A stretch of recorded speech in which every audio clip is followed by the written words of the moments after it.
Premtobre Shimama Yamamunina ha Yamakwa Adom TV Premtobre Kasee so ewie nsem asie na brason sauti bi Adom TV Premtobre Kasee ensem ne do so ne etodwa wo mu bia wo betini aposifo akiri wo bia wo mo susuo se nubone ehya no ho Christopher Sego ewo nkrakan ye no wapoye mantam DVLA Penny Julius Nikwe Courtin so enhyehyɛ bia wɔn mo bɛyɛ sɛ bɛyɛ sika obi fom ne agye ne sika ɛbɛkɔ baabi a wɔsɛ kro no saa hyehyɛ ne nyina so ɛda na kwan so na sɛ bɛyɛ na Ghana fo adehye so yɛbɛnya gidie ɛwɔ nuro ahodo a yɛbɔ ho dawuro de bɔ yapɔmuden ho ɛban ti no yɛyi ensɛm enimu de afiri mu na ne nyina mu no gye sɛ nananom atena konyamekyerɛ ma mpani kwemma de so no ntie na wɔn na yɛayɛ wɔn vaccine ambassadors ɛwɔ communities ahodo bi ɛno ne nsɛm bi de etwago beba agudie mu nsɛm ne obi man so ani gidie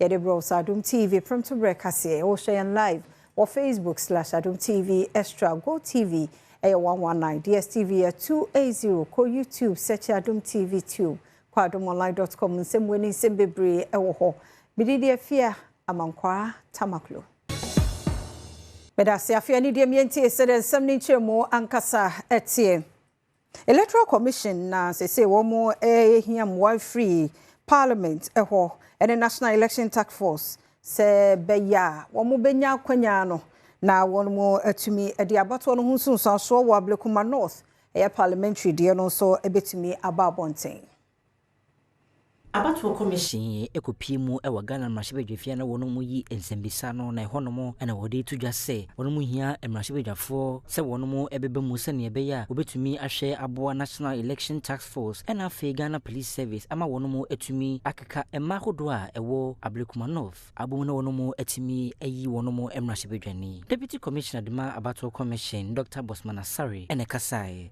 and concerns about the use of scanned pink sheets purportedly from the New Patriotic Party during the collation on 5th January 2025. On 28th March, the Commission again wrote to the Ghana Police Service and informed them about the 3 polling station results which are still outstanding and the need to complete the collation.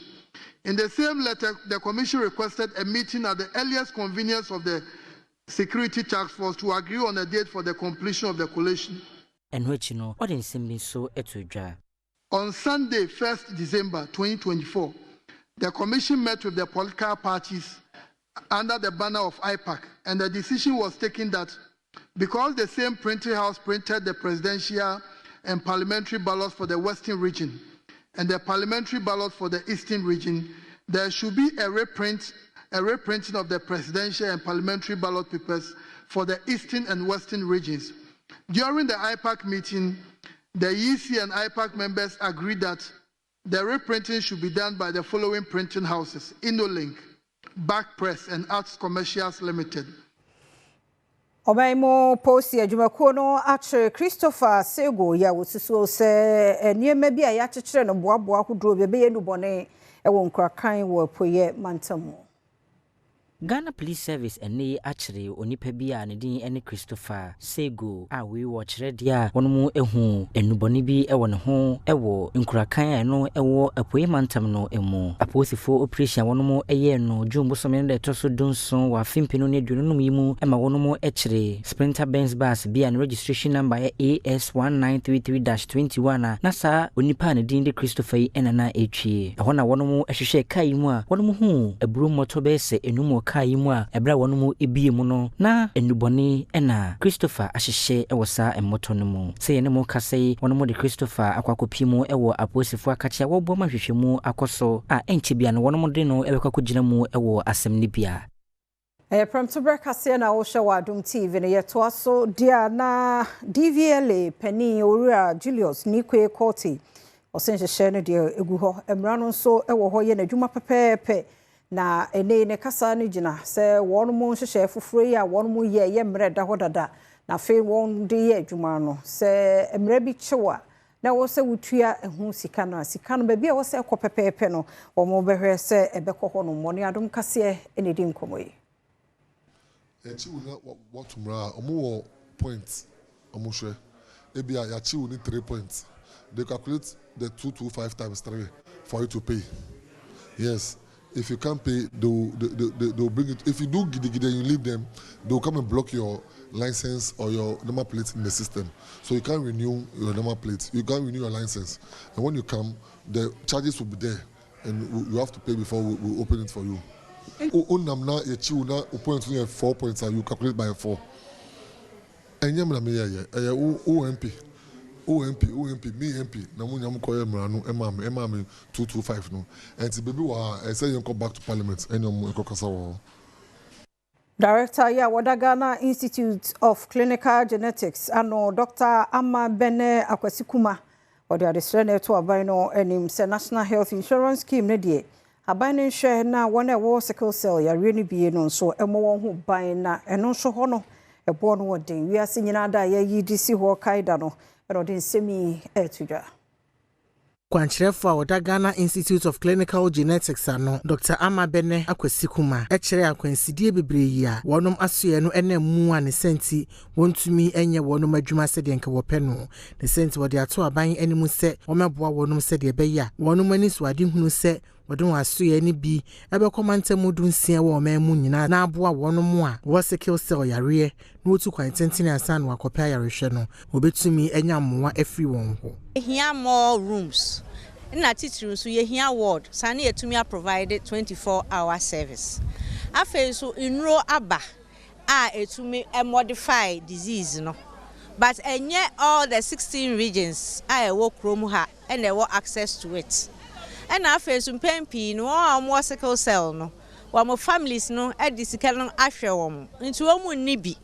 Insi yestre sa aban betumi ayese obia or sickle cell disease no National Health Insurance ebefa eka ni nyina kebeboa wufuo bia ne ba ewo sickle cell yare ene yamane boni enkomotwetwe mu no obomanfo nyina akokose so wonom etodomu a omomodin ase obehwehwe wonom apomudin mu ne wahunu wonom sickle cell status de beya wo ma obewo wonom daache no wonfa wo haw bia ema wonso.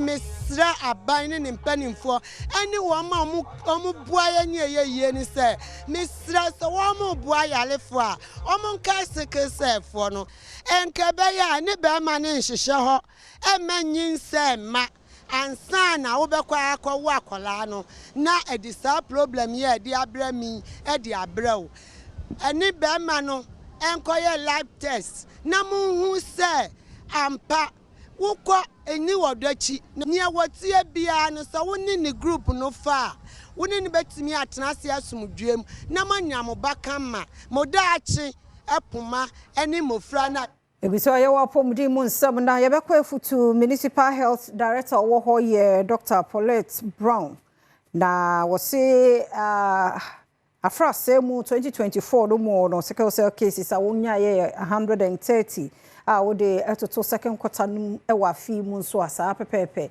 emunsem ene. Municipal Health Director we futu Dr. Paulette Brown ene dia to just say obepi mu ewo ne municipality no mu a eye afimpinu ne aduonu nan ena afi bosoma miensa ewo afimpinu ne aduonu num yi mu no sickle cell cases ahodo a wono mu enyaye wo municipality no mu eye oha ne aduasa sanso so kasade to just say Ghana manfo nyina mu ahomu chichemu emienu ena wono mu ewo sickle cell yade bia asese mpanyifo ehwe na omo wonani ekọ won ho. 2% of the population has sickle cell disease, while the other 25% carry the sickle cell trait. In 2024 alone, about 123 sickle cell cases were recorded and 11 cases recorded in the first year of 2025 in Efutu here, respectively. This means that many of us have a direct connection to this condition, whether through family, friends, or community members. Was semi hono founder the Mafoko Sickle Cell Foundation Amos Ando and so the distrato abanyane mu se wonsha na omanfo wono mu ewo sickle cell yade bi no wontumi nko ayresabia wono mu enti ahwe se ne be ya wona pomodi wonsem ebegina ne nanso.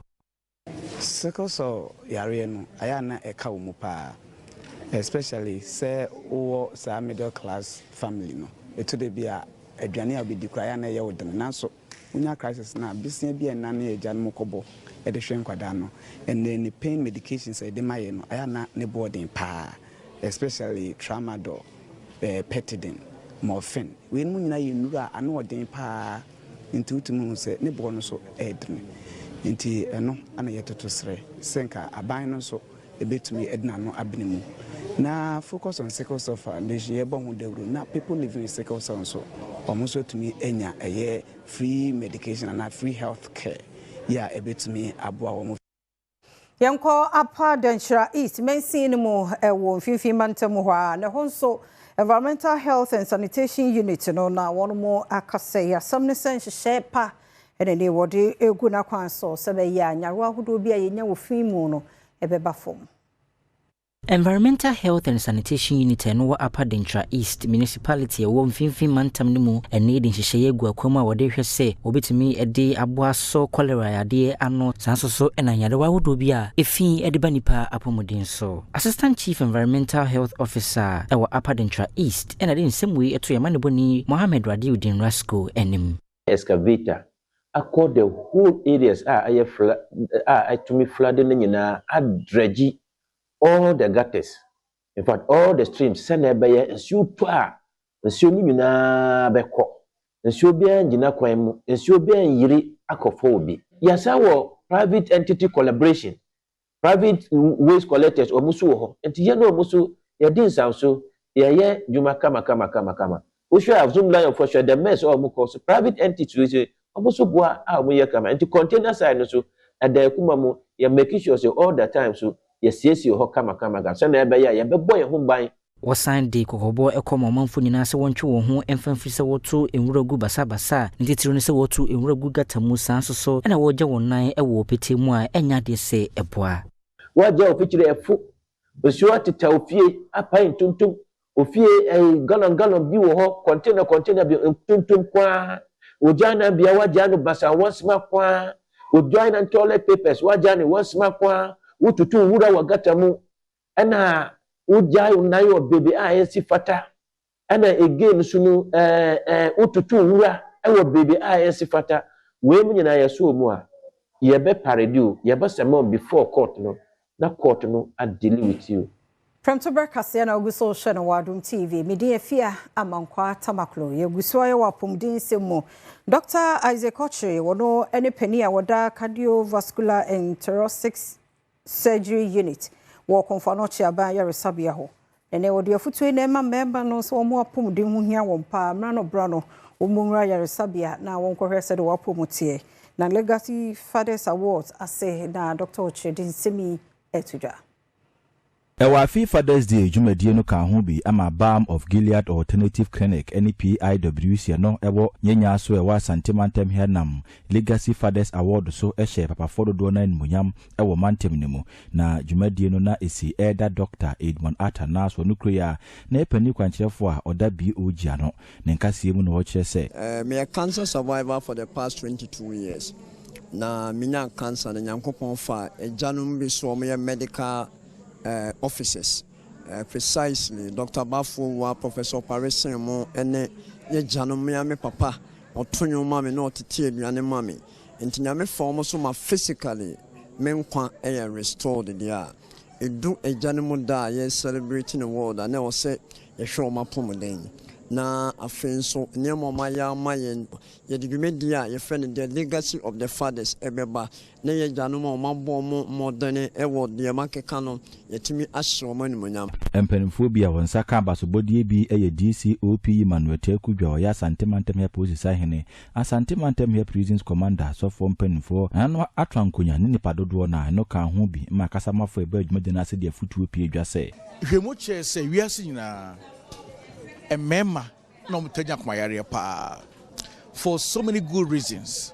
One of the major reasons is that also globally enya jitum say emema na hwefie nti je say elutwamo oni opo bempon ware empon no ye adwumaden maybe works very hard and as emema ye working very hard into no usually your stress level e was stro en future the man say ke betumi a ye jumaden ye establish businesses ye hwe ye ma no ye making sure say you time you to relax na stress never come from ne krakra mu na wona wonsa etimi ka basobode ni bi ni Adom Kasee bon komo wo kire say dwuma no die na wo mo die no eye dwuma de a dance metu amfo say o mo nkoso na o mo nkra o mo mu die mu na o mo emwa se de be ya o mo dwuma no betum pon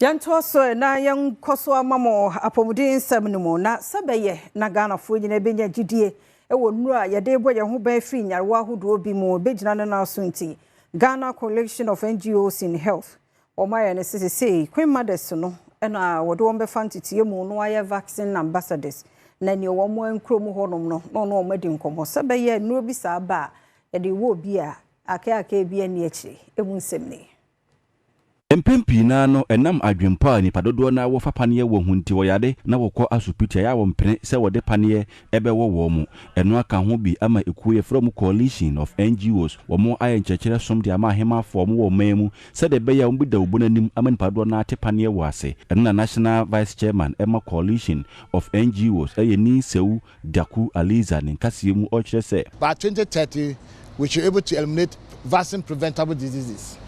I buta de denim. Ya wa yare de yo pania wo pania na wo betuma kuntia yare no. Na full say adwuma ne so. Nurse font twin ye. Suicide font twin ye. Aban twin ye some twin ye. So ye pese emfa ye nananom nso be ka ho. The way no say nananom de omo ka asema emuodu. Na ye gi omudi na omo ka obia beji atum aboa amana ye. Entre de ye nanam ahiman eba ha say ye be yam kyerkyere amomo atiase so omo ka no magina ye number be obia ne no magina ne akabi amaye na najwe pina manda ye bekwai manhima ne Kasee mu na oche sentiti ye chia mona hu se enka ntete kwa no fa so ade ne yade a na eha adwen first no wo akwala entenchem measles ye tumi kum kwala no apetesi nyame dua de ma akwala yinom ebe wie che ni wawu ye de hu bo wo mo no sa no we nyina atwam eti dwumadi a wo mu di maye no esombo pa na ye maye nso dwumadi na chi Adom Kasee ene ahemafo bi abaase e bonkomo na wo kire se di ya start ya etu anamo eko communities no be a chip compound obi ano ye ko na ye no moko kasa etu omofo se de hia se wonyima obekọ wenyi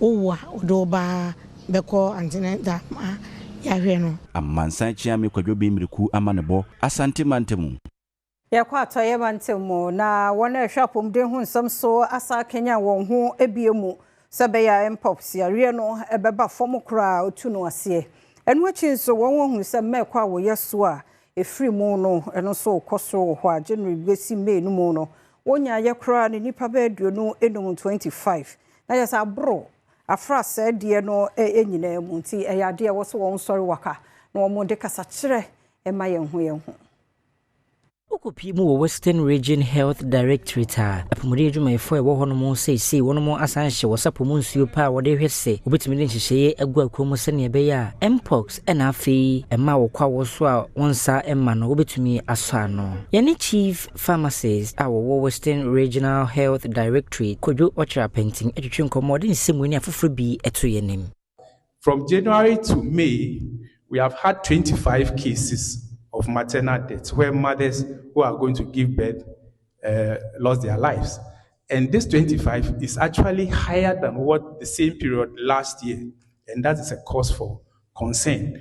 And so that I think that have been identified is late reporting to the hospital. And sometimes also referrals from the hinterlands to the main hospitals where the cases can be. Eno hospital for atoy mantem mo so den sem say to dwa. As the directory, these are the things we are doing. We have reactivated the public health emergency response team, and they are coordinating activities on daily basis. Updates are coming from all the districts, and then the case management is also ongoing, and then there's active surveillance. So any case that we see, we identify the contacts. So if I am the positive person, they look at the contacts I have had. So we identified these contacts. So like I said from the beginning, we have 175 suspected cases. I have 246 contacts that have been listed.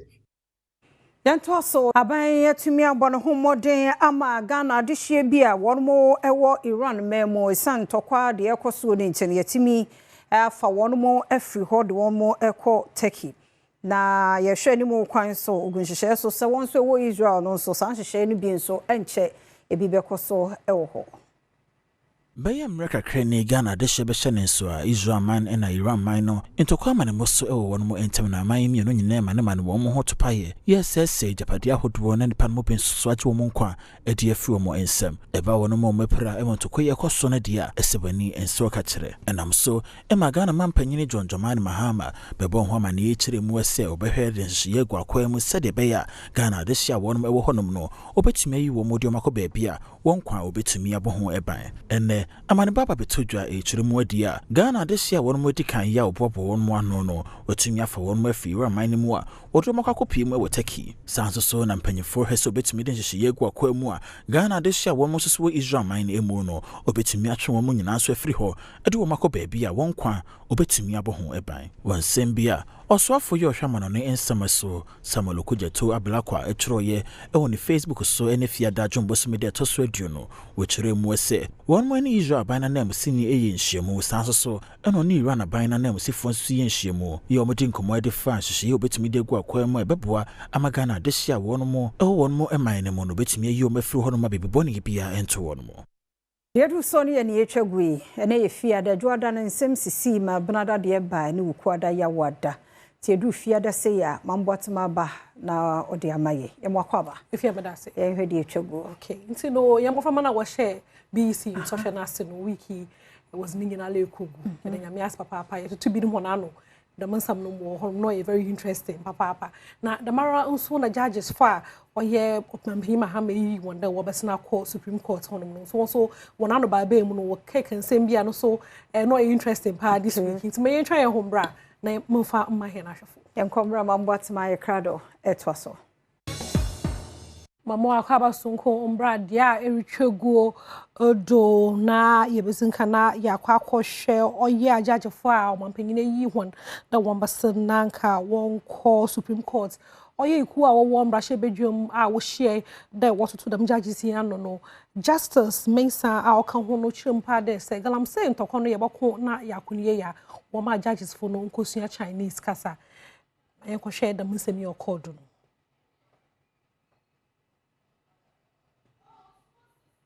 foreigners who are also engaged in this Galamsey activities, destroying our forests and the rest of it. You know, when they are arrested, especially these Chinese people, when they are arrested and sent to the court, the difficulty is that they don't speak English. Even if they can, you know, they understand English, they will refuse to speak English. And because the judges or the police enforcement agencies also are unable to speak their language, it becomes more and more difficult to get them prosecuted. So I will suggest strongly, or I recommend, that the judges who are in the areas where these Galamseys are going on, the judges must either be taken to China for further studies in Chinese language, or they should fashion the JTI must be resourced to bring experts to come and train our judges. Justice Mesa enyenma menjawadwinchwe father nsemi ho Justice Mesa eka judge fa wampanyine yi wonda womesno call Supreme Court no ho Joy Kobe eno say really na opedo bisa pa de can you go to China to cut just one flower plant opedo bisa de botumi akọ China ekotwa oye flower kumpo o hono ma nti no onim ho ayo se de ye ma Chinese fo no kwan ma wo baba tena ha de na wo say hen forest in an environment na mo reka in de gide ekusunya Chinese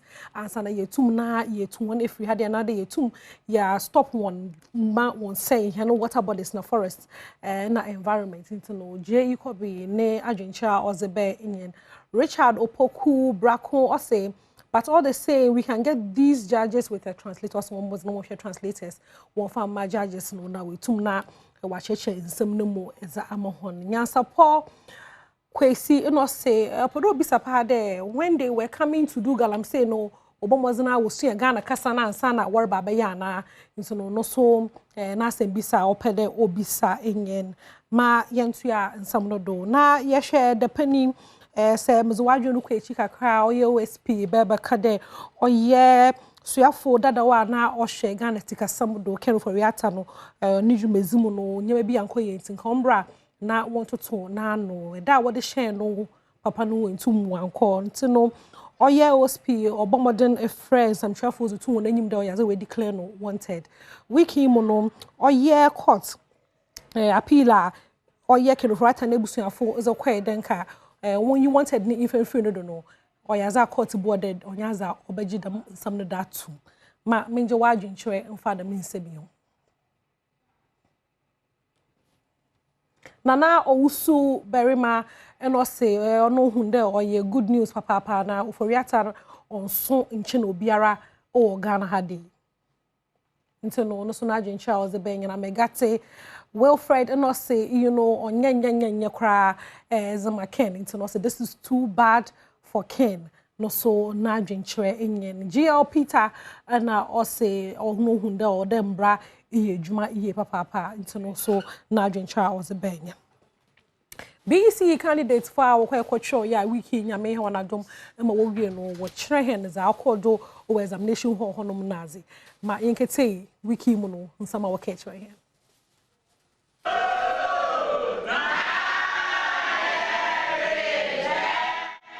Guys, ne be a din, ne be CM, but na me adom inti etimi troy. Mas in particular say no.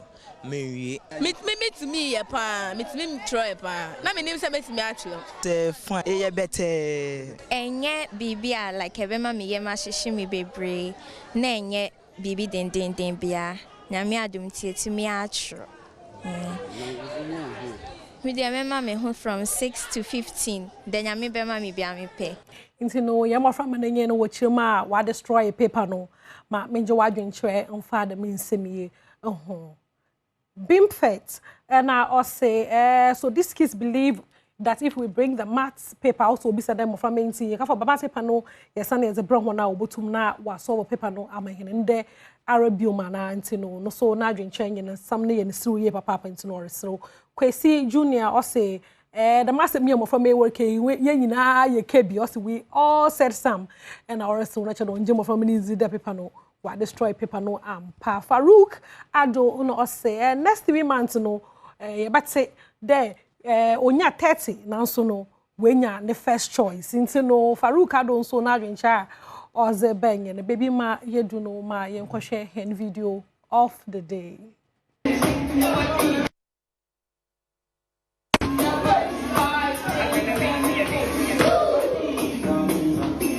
No, your future generations and talents no itemu ye papa hanam zi dia chogo no busy BECE is no the fan to double mozen not follow him social media handles ninga na ngezin soldo o honom if you ma kwata ma closing some keno bosodo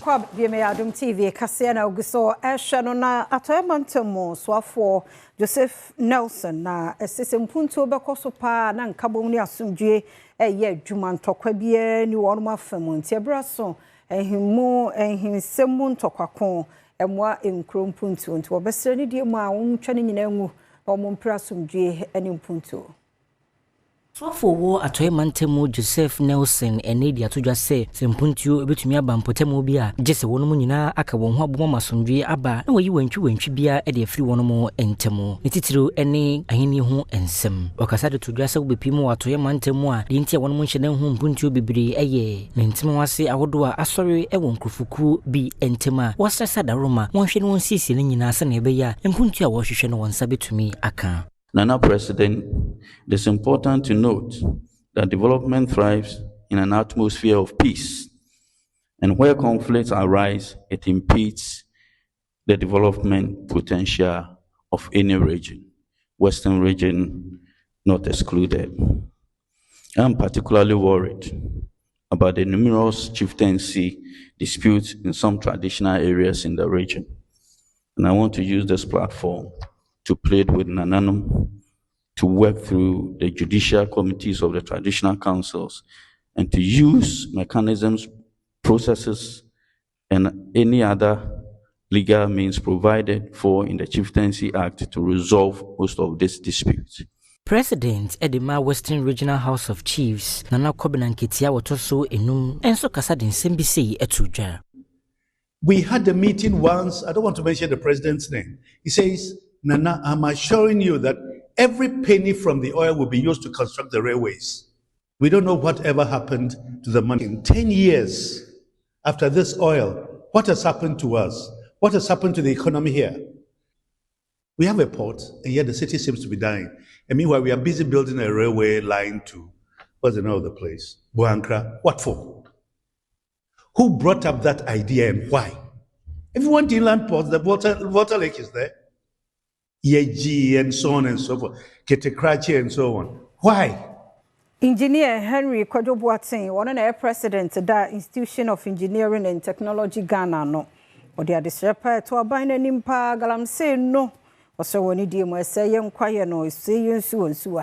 Into the abine can the furnace form Nenjua. Yeah, our convener, Engineer Ken Ashigbe. I think he said, he quoted President at Kempinski. His speech, he said there are some kingpins behind this Galamsey. Then I also asked, are these kingpins financiers of political parties? If not, why is it so difficult for us to stop this Galamsey? President, His Excellency John Dramani Mahama, before and after the election, promised to stop Galamsey. He cannot and must not disappoint us. The future of the land and the people depend how swift he acts. So our plea with him is to act now.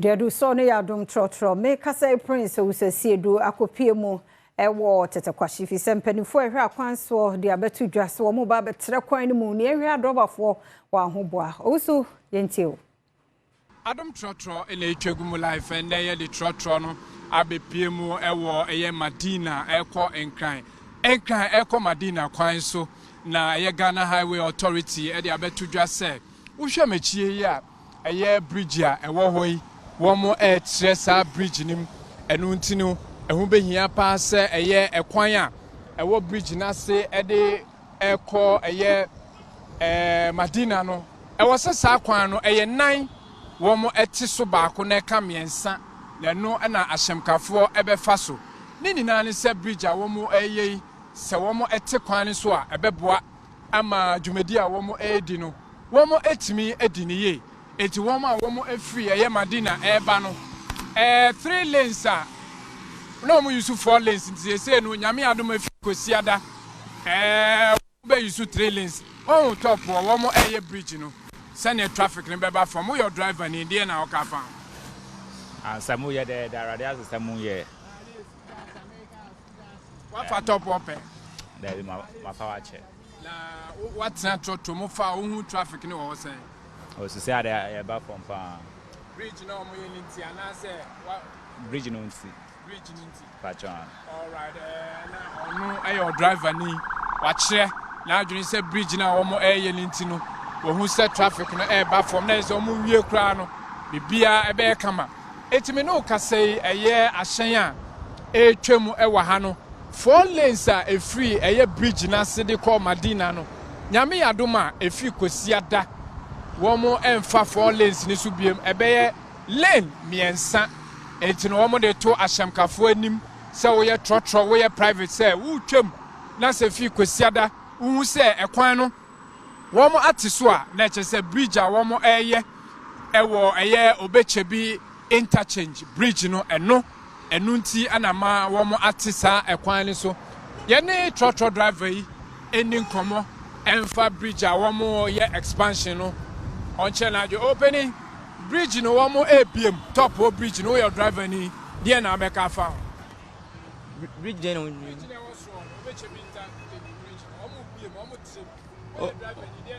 omo bie dia abana adwuma na oye no so eni so omo bie mu dia na ase nse say ma traffic e chimo so omo bie mu dia e de na ase na de ma no e na ase what top open o ma for open fa on situation it is say for traffic na traffic wo na onso nchira enchira nye nti santa wait ma for we for we do fi na bia o tire eren abam nti ne so omo ya ma dia asira na de ma ban no e da ase senior medi mate wo trotro ma na menya menuanu mu trotro fo pa eni omo eni komo wo mo ACC bridge no e wo top Ghana Highway Authority e dey na beka fa me dey meka na say e dey nyame azo mutumi CC e bridge no e dey amayen because senior e road na aye no is too bad and is omo nya pepezo me ya me nyame ne danas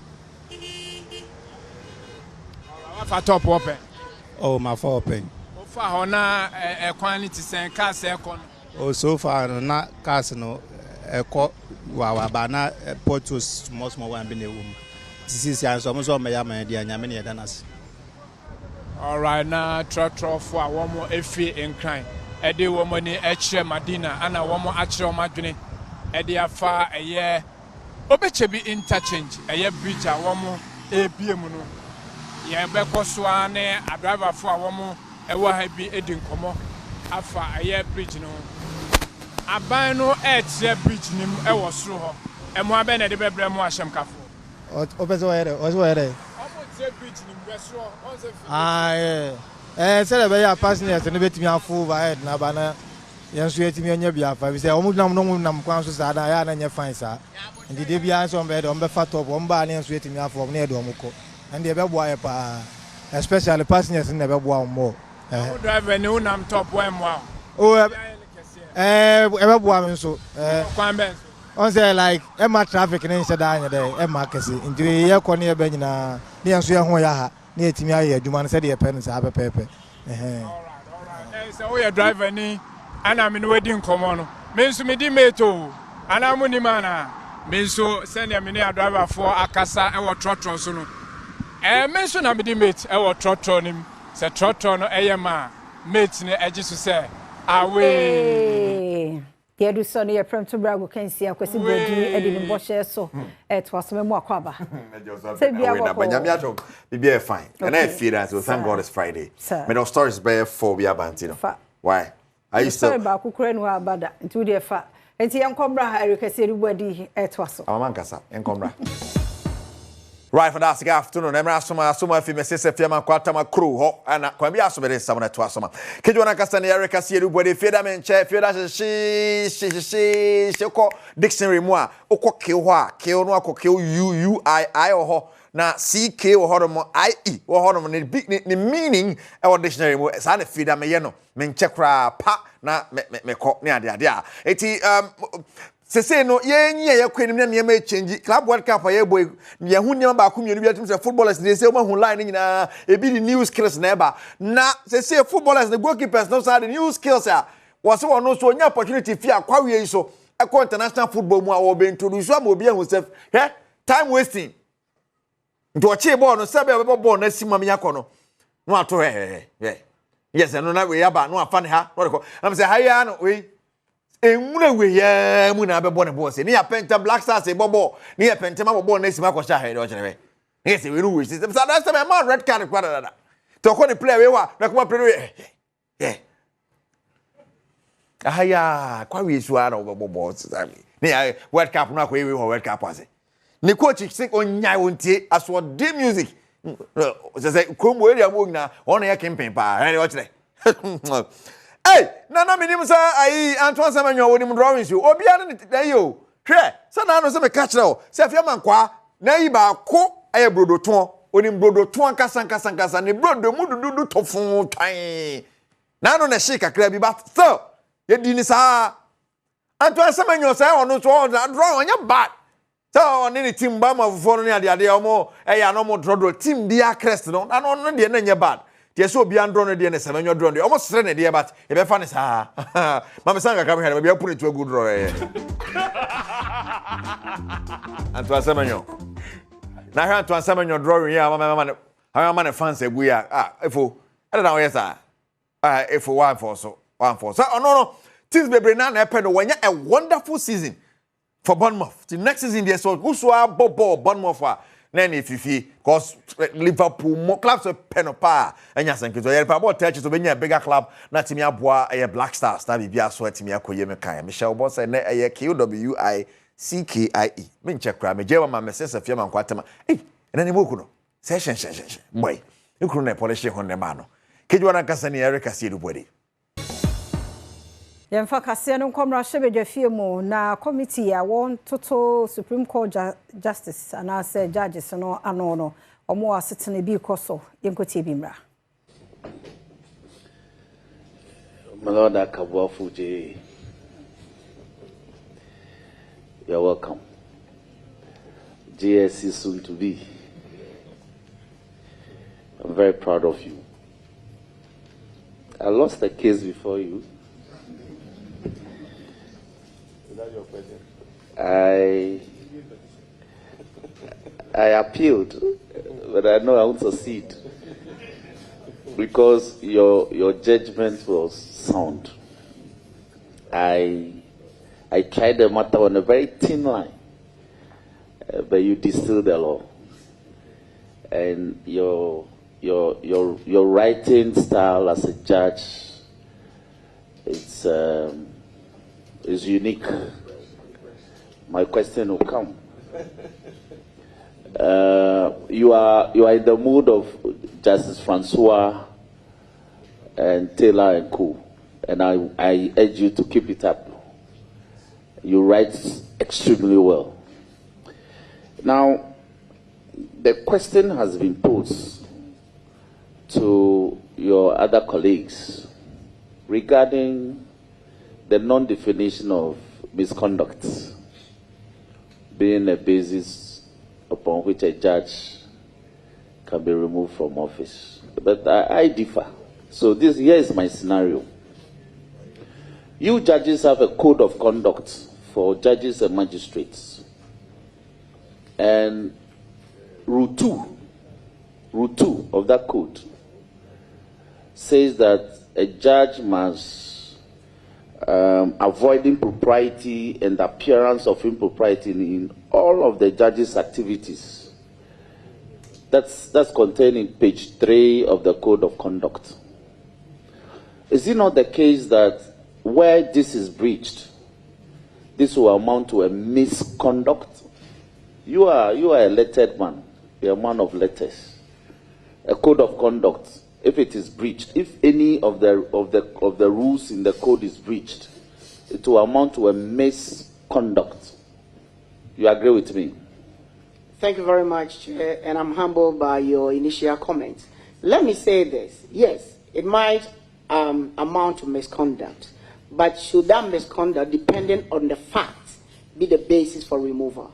In other jurisdictions, judges may receive a reprimand, some may receive you writing an apology, some may receive counseling. So I think that yes, depending on the facts, the misconduct will be established. But would that amount to a misconduct that leads to a removal?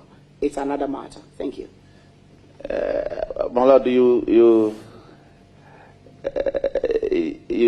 took the wind out of my sail, because my second question would have been, that's why I said, if any portion of the code is breached. Now, to breach a code, it means that will have to be established based on the facts and the evidence.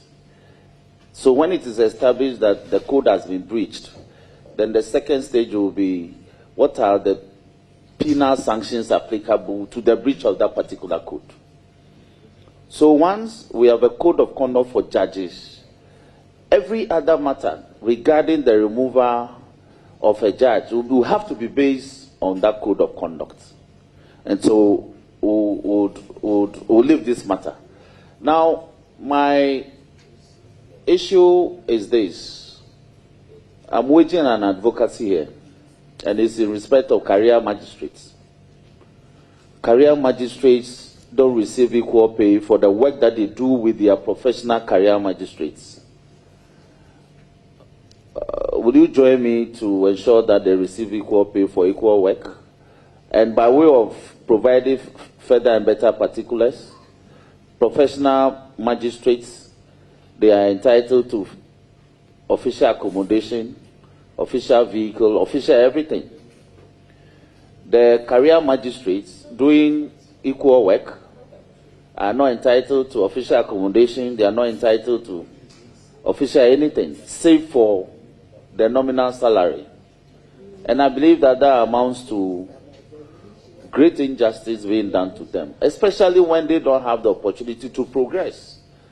I think 3 of your colleagues who have been here progressed from the magistracy all the way going to the Supreme Court.